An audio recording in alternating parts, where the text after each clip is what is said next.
দেশবাসী, আসসালামু আলাইকুম রহমতুল্লাহি ওবরাকাত। আপনারা জানেন সাম্প্রতিক সময়ে একজন বিএনপির কেন্দ্রীয় নেতা পরিচয় বহন করেন এবং আমার জানা মতে তিনি কেন্দ্রীয় নেতা। তার কিছু বক্তব্য সোশ্যাল মিডিয়ায় ভাইরাল হয়েছে, যেটা আমাকে দেশবাসীকে ব্যথিত করেছে বিধায় বাধ্য হয়ে তার এই অসংলগ্ন কথাবার্তার জবাব দেওয়ার জন্য উপস্থিত হয়েছি এবং তার প্রতিকার চাওয়ার জন্য বাংলাদেশ জাতীয়তাবাদী দলের শীর্ষস্থানীয় নেতৃবৃন্দের দৃষ্টি আকর্ষণ করছি। ব্যক্তিটির নাম আপনারা নিশ্চয়ই জানেন, ফজলুর রহমান, যিনি একসময় আওয়ামী লীগের নেতা ছিলেন, ওবায়দুল কাদের সাহেবদের সিনিয়র নেতা ছিলেন বলে তিনি পরিচয় দেন। তিনি বলেন তিনি আওয়ামী লীগ থেকে চলে এসেছেন, তাকে যথোপযুক্ত সম্মান দেওয়া হয় নাই, কাদের সাহেবদেরকে সম্মানিত করা হয়েছে বিদায় তাকে সেখানে মূল্যায়ন করা হয় নাই, তাই তিনি বিএনপি করেন।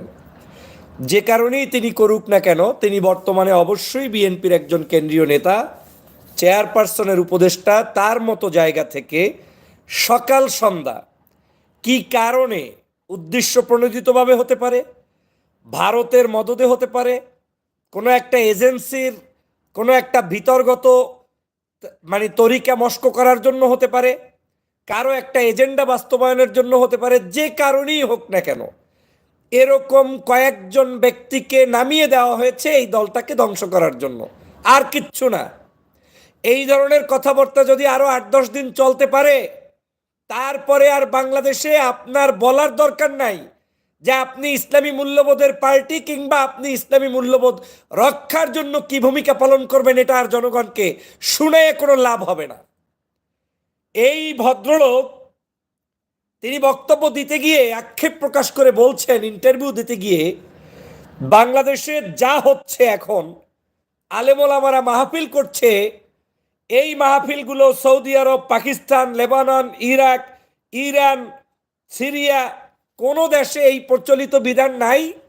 বাংলাদেশে এগুলো যা হচ্ছে এটা একটা ধর্ম ব্যবসা, হেলিকপ্টার, গাড়ি, বাড়ি, যে যেখানে যাচ্ছে এগুলো হচ্ছে তাদের ব্যবসা, এগুলো কোনো মাহফিল না। প্রথম তার জ্বলন্তিটা কোথায়? বাংলাদেশ যে সংস্কৃতি লালন করে, বাংলাদেশ যে সংস্কৃতি পালন করে, পৃথিবীর কোন কোন দেশের সাথে আমি আমার সংস্কৃতি নিয়ে চলি, আপনাকে প্রথম সেটা বুঝতে হবে। আপনি যদি বলেন আমি আমেরিকা হয়ে গিয়েছি, তাহলে আপনি বাংলাদেশে কি আমেরিকার আদলে বাংলাদেশ চালাচ্ছেন? চালাচ্ছেন না। আপনি যদি বলেন আমি সৌদি আরব হয়ে গিয়েছি, আপনি কি সৌদি আরবের মতো বাংলাদেশ চালান? চোরের হাত কেটে তারপরে আপনি শাস্তি দেন? কিংবা আপনি যদি বলেন আমি ইরান হয়ে গিয়েছি, তাহলে ইরানের মতো কি আপনি নিকাব পরা বাধ্যতামূলক করে প্রত্যেকটি নাগরিক বাংলাদেশে হাঁটে? হাঁটে না। তাহলে আপনি অন্য আরেকটি দেশের সাথে সংস্কৃতি মিলাতে গিয়ে বাংলাদেশের প্রচলিত সংস্কৃতি কিংবা ধর্মীয় অ্যাক্টিভিটিসের বিরুদ্ধে আপনি বক্তব্য দেওয়ার দুঃসাহস কোত্থেকে পেয়েছেন? এর অর্থই হচ্ছে আপনি এই দেশের প্রচলিত নিয়মতান্ত্রিকতার মধ্য থেকে যে সুন্দর ব্যবস্থাপনা চলছে সেটার মধ্যে আপনি একটি ষড়যন্ত্র বাঁধানোর জন্য আপনি এসেছেন। আপনি কোন ভাষায় কথা বলছেন যে বাংলাদেশের সারা রাত রাজনৈতিক বক্তৃতা হয়? বাংলাদেশের মাহফিলগুলোতে রাজনৈতিক বক্তৃতা হয়? মদের বিরুদ্ধে কথা বললে কষ্ট লাগে কেন? চাঁদাবাজির বিরুদ্ধে কথা বললে কষ্ট লাগে কেন? অন্যায় অত্যাচারের বিরুদ্ধে কথা বললে কষ্ট লাগে কেন? যার কষ্ট লাগবে তার খারাপ অবস্থা, সে চোর, সে ডাকাত, আপনি আমি কেন কষ্ট পাবো? আমার চোখের সামনে যদি একজন ব্যক্তি বলে দাড়ি কাটা অন্যায়, দাড়ি রাখা সুন্নাত, ইসলাম পালন করা সঠিক, নামাজ পড়া সঠিক, ধর্ম পালন করা সঠিক, আপনার চুরি করা যাবে না, খারাপ কাজ করা যাবে না, টাকনুগিরার নিচে পায়জামা পরা যাবে না, বললে দোষটা কোথায়? আপনি রাখতে পারেন কিংবা না পারেন সেটা আপনার অপরাধ, কিন্তু যেই আলেম এই ওয়াজ করবে সেই আলেমের ওয়াজ সহ্য করতে না পারাটা আপনার সমস্যা। আপনি ব্যক্তিগতভাবে আপনার নিজের সমস্যাটাকে আপনার মতো করে ধর্ম প্রচার কেন আপনি করাবেন? আজকে তিনি বলছেন মাওলানা মৌলবীরা হেলিকপ্টারে যাইতেছে, লাখ লাখ টাকা নিতেছে, ব্যবসা বাণিজ্যের ব্যাপার। আপনাকে কেন নেয় না? আপনি হেলিকপ্টারে যান, আপনি গাড়িতে যান, বাংলাদেশের হাজার হাজার কোটি টাকা লোপাট করে এই দেশটাকে ধ্বংস করে দিয়েছে আওয়ামী লীগ।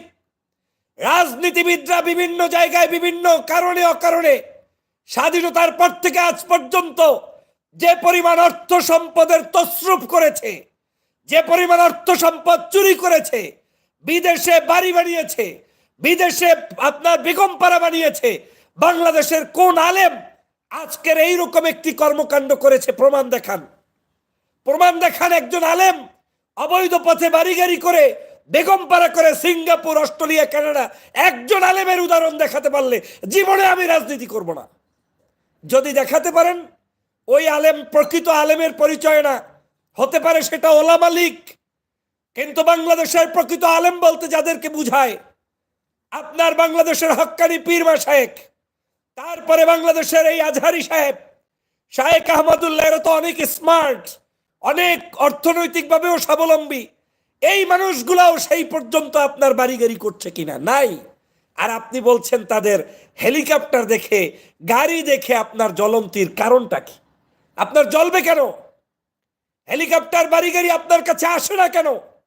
না আসার জন্য আপনি অপরাধী, কিন্তু একজন আলেমকে আপনি অপরাধী মনে করতে পারেন না। আপনি বলছেন এগুলা ব্যবসা বাণিজ্যের ব্যাপার। কিসের ব্যবসা?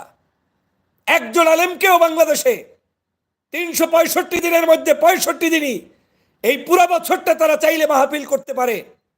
8টা বিভাগে শুধু আজহারি মাহফিল করতেছে, বাকি বিভাগগুলো থেকে কত শত রিকোয়েস্ট, প্রত্যেকটি উপজেলা, জেলায়, ইউনিয়নে পর্যন্ত মানুষ নিতে চায়, পায় না। এটা আলেমদের কোরআনের কারণে তাদেরকে মানুষ ভালোবাসে। আপনি সেটার বুঝবেন কি? আর আপনি বলছেন ওনাদের হেলিকপ্টার, হেলিকপ্টারে আপনাদের জলে কেন? হেলিকপ্টারে এদেশের মন্ত্রী চলে, এমপি চলে, চোর চলে, গুন্ডা চলে, ডাকাত চলে, দেশ বিদেশ থেকে বিভিন্ন মানুষ আসে, তারা চলে। আলেম চললে আপনার গায়ের মধ্যে জ্বলে, আবার বলছেন গাড়িতে চলতেছে। আরে বাপরে বাপ, আপনি তো দেখতেছি ওই আলেমকে চাইতেছেন নৌকায় চড়বে, আপনি তো দেখতেছি ওই আলেমকে দুলফামারে ঘুমাইবে, আপনি তো দেখতেছি ওই আলেমকে ধর্ম নিয়ে কথা বলতে দিবেন না। এটা পেয়েছেন কোথায়? আপনাদের কারণেই আজকের এই শহীদ রাষ্ট্রপতি জিয়াউর রহমানের দলটাকে আজকের কলঙ্কিত করার জন্য একদল উঠে পড়ে লেগেছে। এবং আমার মনে হচ্ছে এটা কোনো একটি বড় মহা পরিকল্পনার অংশ হিসেবে হচ্ছে। না হয় এই ধরনের বক্তব্য এই দলের কোনো নেতাকর্মী দিতে পারে না। এটা আওয়ামী লীগের বক্তব্য, এটা ফ্যাসিবাদের বক্তব্য, এটা ষড়যন্ত্রবাদীদের বক্তব্য, এটা কখনোই বিএনপি নেতাদের বক্তব্য নয়। আপনি, এইটাই সমস্যা, মানুষের পালস বোঝা নেতাগুলো নেতৃত্ব স্থানীয়তে যাইবে কিনা আমি জানি না, কিন্তু যারা মানুষের পালসের বিরুদ্ধে সরাসরি কথা বলে তারা বড় বড় পদ পদবি নিয়ে বসে আছেন। আর আজকের আপনাদের কারণে এই দলের তারেক রহমানকে দিন রাত 24 ঘন্টা বক্তব্য দিতে হয়, দেশবাসীর কাছে যাইতে বলে। গতকালকের বক্তব্য নিশ্চয়ই আপনি শুনেছেন। তার বক্তব্যে মনে হচ্ছে তিনি যেন আজকের আপনাদের কাছে জিম্মি হয়ে গিয়েছে, বারবার বলছে জনতার কাতারে যান, জনগণের কাছে যান। আপনি জনগণের কাছে যাবেন কি? উল্টো জনগণ যা পছন্দ করে তার বিরুদ্ধে বক্তব্য দিয়ে বসে আছেন।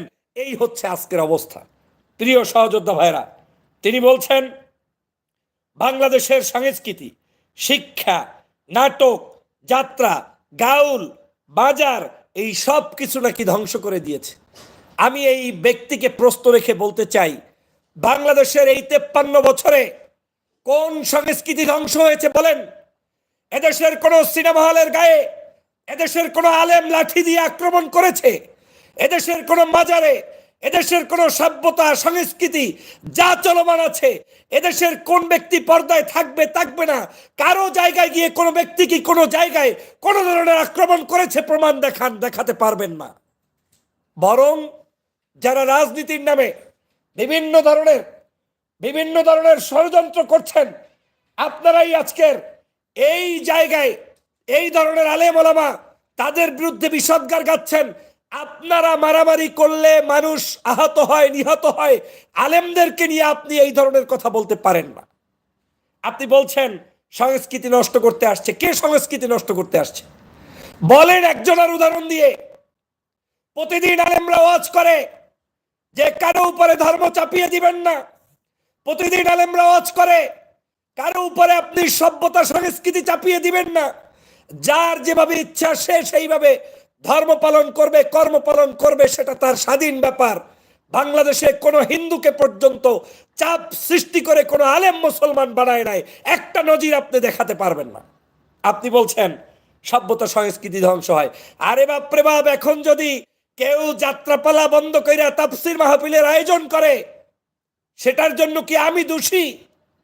যেই যুবকদেরকে আপনার 16 বছর পর্যন্ত আওয়ামী লীগ বিকৃত ইতিহাস গিলিয়েছে, টাকা পয়সা ইনভেস্ট করে শেখ মুজিবের জন্ম শতবার্ষিকীর নামে হাজারো কনসার্ট করেছে, বহু ধরনের অপসংস্কৃতি তারা বিভিন্ন জায়গা থেকে বাংলাদেশে এনেছে, তারপরেও এই দেশের যুবকরা লালমনিরহাট, যশোর, আপনার কি বলে খুলনা, ওই যে কক্সবাজার, পেকুয়া, আজহারির মাহফিলগুলো, শুধু আজহারি নয়, বাংলাদেশের প্রত্যেকটি মুফাসসিরে কোরআনের মাহফিলগুলোতে লক্ষ লক্ষ উপচে পড়া মানুষের ভিড়। এটা কি তাদেরকে কেউ দাওয়াত দিয়ে এনেছে? তাদেরকে কেউ শাহবাগীর মতো বিরিয়ানি খিচুড়ি দিয়ে এনেছে? তা আপনারা তো জ্বলে কেন? কি কারণে জ্বলছে আপনার? এখন যদি বাউল গান এই মাহফিলের পরে চলে, কেউ কোনো আপত্তি করে না, আমিও করি না। এই বাউল না, সংস্কৃতির যে কোনো অংশ বিশেষ বাংলাদেশের প্রত্যন্ত অঞ্চলে পর্যন্ত সিনেমা চলে, নাটক চলে, যাত্রা চলে, বাউল চলে, নজরুল গীতি চলে, সব সংস্কৃতি বলবাদ আছে, তাতে আপনার কোনো সমস্যা নাই। সমস্যা হয়েছে তাফসীর মাহফিল, আলেমদের মাইক, আলেমদের মাহফিল, আলেমদের কার্যক্রম বৃদ্ধি হলো কেন? আলেমরা কেন হেলিকপ্টারে চলবে? আলেমরা কেন ওয়াজ মাহফিল করবে? আলেমরা কেন দিন রাত ওয়াজ মাহফিল করবে? এই জায়গায় আপনার সমস্যা। আপনি দেখেন না বিয়েবাড়ির ডেকসেট বাজিয়ে অনুষ্ঠান, আপনি দেখেন না ভোর রাত পর্যন্ত ক্লাবগুলোতে আড্ডা, আপনি দেখেন না রাস্তাঘাটে বিভিন্ন ধরনের সাংস্কৃতিক অনুষ্ঠান। আপনি শুধু দেখেন কি বাংলাদেশের ইসলাম প্রিয় জনতার এই কার্যক্রম। আমার কাছে মনে হচ্ছে এই বক্তব্য দিয়ে আপনি বাংলাদেশের প্রকৃত মানুষদের যে ভালোবাসা, সেটাকে এই দলের কাছ থেকে তাড়িয়ে দেওয়ার জন্য মাঠে নেমেছেন, না হয় আর কোনো উদ্দেশ্য থাকতে পারে না। কোনো উদ্দেশ্য নেই। এই দল এমন ভাবে আপনি ক্ষতিগ্রস্ত করছেন, বাংলাদেশের আপনার কাছে স্ট্যাটিস্টিক্স নাই। আপনি জানেন না এদেশের এখন বর্তমানে কত লক্ষ মসজিদ আছে, কত লক্ষ মাদ্রাসা আছে, কত লক্ষ কওমি আলেম আছে, কত লক্ষ ইসলাম প্রিয় জনতা আছে, কতগুলি ইসলামিক দল আছে। আপনি এদের বিরুদ্ধাচরণ করে, এদের সংস্কৃতি সভ্যতার বিরুদ্ধে গিয়ে আপনি তাদের বিরুদ্ধাচরণ করে দলের ক্ষতি করা ছাড়া কোনো উপকার করতে পারবেন না, পারবেন না। আপনি বলছেন কি চায় এরা? কেন কি চায় এরা? মানে কি বাংলাদেশের আলেমরা কথা বলার অধিকার নাই?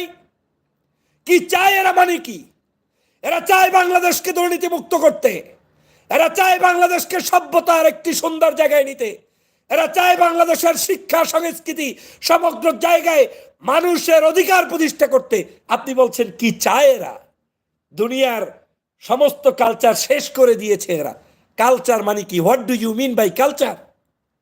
আপনি কালচারের কি জানেন? কালচার ওইটাকেই বলে যেই অঞ্চলের মানুষ, ওই অঞ্চলের মানুষ, সর্বাধিক সংখ্যক মানুষ যেই সভ্যতা সংস্কৃতি কৃষ্টি কালচার প্র্যাকটিস করে নিজের জীবনে, পারিবারিক জীবনে, সামাজিক জীবনে, অর্থনৈতিক জীবনে, বৈবাহিক জীবনে, ধর্মীয় জীবনে, সেটা যেভাবে গড়ে ওঠে ওটাই হচ্ছে একটা সভ্যতা, ওটাই হচ্ছে কালচার। বাংলাদেশের সভ্যতা এটাই।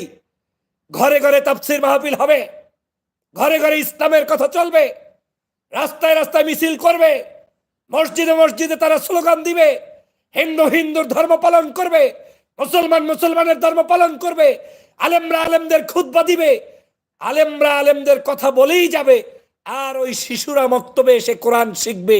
এটাই এদেশের কালচার। যদি আপনার এই কালচার পছন্দ না হয়, আপনি কালচার চেঞ্জ করার রাষ্ট্রে চলে যেতে পারেন। আপনি এই দেশের মানুষকে নিয়ে এই কথা বলতে পারেন না যে এই জন্য স্বাধীনতা হয়েছে। আরে কি জন্য স্বাধীনতা হয়েছে সেটা জনগণকে জিজ্ঞেস করেন। জনগণ যদি এই দেশের তাফসীর মাহফিল পছন্দ করে, জনগণ যদি এই দেশের ইসলামিক কালচার পছন্দ করে, জনগণ যদি এই দেশে হিন্দুদের কালচার পছন্দ করে, আপনার সমস্যা কোথায়? আমার বক্তব্য এখানেই যে আজকের এই বক্তব্য দিয়ে আজকের আমাদের এই দেশটাকে কোন দিকে নিয়ে যাবেন এবং কি কারণে দিচ্ছেন, এই বক্তব্য যদি না থামে তাহলে আমাদের এই দল নয়, শুধু বাংলাদেশের ভবিষ্যৎ অন্ধকারের দিকে যাবে। আমি ওনার এই বক্তব্যের কত পয়েন্ট নিয়ে কথা বলবো। উনি বলছে যেটা শুরু হয়েছে এই দেশে, আমরা অন্ধকারের দিকে যাচ্ছি। হ্যাঁ, অন্ধকার বলতে কি বোঝেন? 16 বছর পর্যন্ত অন্ধকারে ছিলেন না, ভোট দিতে পারে নাই, মাহফিলগুলোতে আক্রমণ হয়েছে, তাফসীর মাহফিল বন্ধ হয়েছে, 144 ধারা জারি করা হয়েছে, সাইদি সাহেবকে হত্যা করা হয়েছে, আলেমদেরকে জেলে নেওয়া হয়েছে, মামুনুল সাহেবকে বিনা বিচারে জেলের মধ্যে বন্দী রেখেছে, শত শত আলেমদেরকে জেলের মধ্যে বন্দী রেখেছে। এই যে আজকে দেখলেন বিডিআর বিদ্রোহে পরিবারগুলো ধ্বংস হয়ে গিয়েছে, এখন 200 লোক সম্ভবত জামিন পেয়েছে। মিথ্যা মামলায় তাদেরকে, যারা দেশপ্রেমিক তাদেরকে জেলের মধ্যে বন্দী রেখেছে। এই রকম কত শত হাজার অভিযোগ রয়েছে। আজকের সেই জায়গায় আপনার খবর নাই, আপনি বলছেন দেশটা অন্ধকারের দিকে নিয়ে যাচ্ছে। অন্ধকার থেকে আলোর দিকে নিয়ে যাচ্ছে বিদায় কিছু কিছু মানুষের ঘুম নষ্ট হয়েছে। আজকের এই তত্ত্বাবধায়ক সরকার, ডক্টর মোহাম্মদ ইউনূস সরকারকে আমরা প্রতিষ্ঠিত করেছি, শেখ হাসিনার অ্যাবসেন্সে আমরা নিয়ে এসেছি। তার সব কাজ আমার পছন্দ নাও হতে পারে, আপনার পছন্দ নাও হতে পারে, কিন্তু better than Sheikh Hasina, better than Awami League, কারণ তাদের হাত থেকে দেশকে রক্ষা করেছি। এই সরকারকে আপনার অপছন্দ হলে তাতে কিচ্ছু যায় আসে না। আপনি এই সরকারকে কোলে টেনে নিয়েই যা করার তাই করতে হবে। আপনি তাকে বলতে গিয়ে, তার কাজগুলোকে অপছন্দ করতে গিয়ে এদেশের সভ্যতা, সংস্কৃতি, ইসলাম, ধর্ম এগুলো নিয়ে আপনি কথা বলতে পারেন না। হ্যাঁ, আপনি বলতে পারেন, যেমন আজহারি সাহেব বলেছে, শায়েখ আহমদুল্লাহ বলেছে, মাহফিল হয় রাতের বেলা যেন মাইক অতিরিক্ত সাউন্ড না হয়। আমি ধন্যবাদ জানাই তাদেরকে, এটা সুন্দর প্রস্তাবনা। কিন্তু এই মাহফিলগুলো পৃথিবীর কোন দেশে আছে, কোন দেশে চলছে? আপনার সিরিয়ায় নাই, লিবিয়ায় নাই, পাকিস্তানে নাই। কত উদাহরণ দিলেন। ওই সব দেশে যা যা আছে সেইগুলো কয়টা বাংলাদেশে আছে? আমাকে জবাব দেন, জবাব দেন। বাংলাদেশে কয়টা আছে ওইগুলো? বাংলাদেশে তো তার সংস্কৃতি আমার দেশে হবে না, আমার সংস্কৃতি তাকে চাপিয়ে দেওয়া যাবে না। যার দেশ তার নিয়মে চলবে, অতএব যার দেশকে তার নিয়মে চলতে দেওয়া উচিত। এই জায়গায় যারাই বর্গি বাজাচ্ছেন, আমার কাছে মনে হচ্ছে আপনারা দেশের 12টা বাজান ছাড়া ভালো কিছু করছেন বলে আমার কাছে মনে হচ্ছে না।